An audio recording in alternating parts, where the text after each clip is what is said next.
In Cartesian coordinates, calculating volume is simple because the grid is rectangular. However, when dealing with spheres or rotating systems, we need a way to describe a tiny piece of volume using radii and angles. This is the volume element, dV. To find the volume element, we first define our coordinates.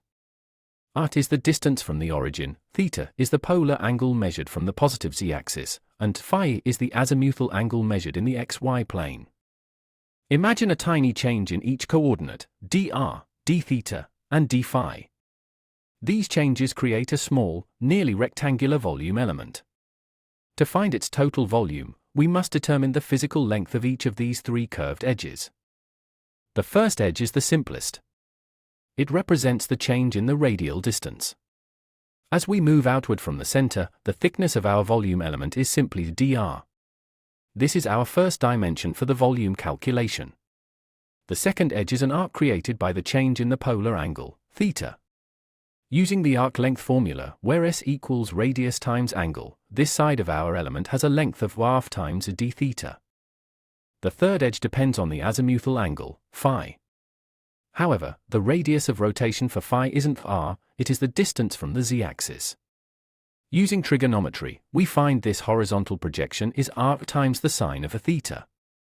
Now we find the third edge length. Using the projected radius r sin theta and the change in angles d phi, the arc length along the width of our element is r sin theta d phi.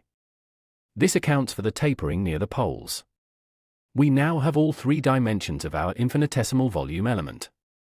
By multiplying the radial thickness, the polar arc length, and the azimuthal arc length together, we can derive the full expression for the volume element dV. Simplified, the volume element in spherical coordinates is r squared times e sine theta, dr, d theta, d phi. This r squared sine theta term is known as the Jacobian determinant, which scales the volume as we move through space. Let's test this by calculating the volume of a full sphere. We set our limits, r goes from 0 to the radius r, theta from 0 to pi to cover the poles, and phi from 0 to 2 pi. First, we integrate with respect to phi. Since there is no phi term in our function, the integral of a d phi from 0 to 2 pi simply gives us a factor of 2 pi, representing a full rotation around the z-axis. Next, we integrate sine theta from 0 to pi. The antiderivative of sine is negative cosine. Evaluating this from 0 to pi gives us a negative 1 or minus negative 1, which equals 2. Finally, we integrate r squared with respect to r. The power rule gives us r cubed over 3. Evaluating from 0 to the total radius r, we get r cubed over 3. Multiplying our three results together, 2 pi, 2, and r cubed over 3, we arrive at the classic formula for the volume of a sphere, 4/3 pi r cubed. This confirms our volume element is correct. Notice how sine theta affects the volume. Near the equator, sine theta is at its maximum, making the volume element larger. Near the poles, where theta is near 0, the elements shrink and converge to a point. In summary, the spherical volume element dV is the product of three orthogonal components, dr, r d theta, and r sine theta d phi. Together, they allow us to perform calculus in three-dimensional curved space.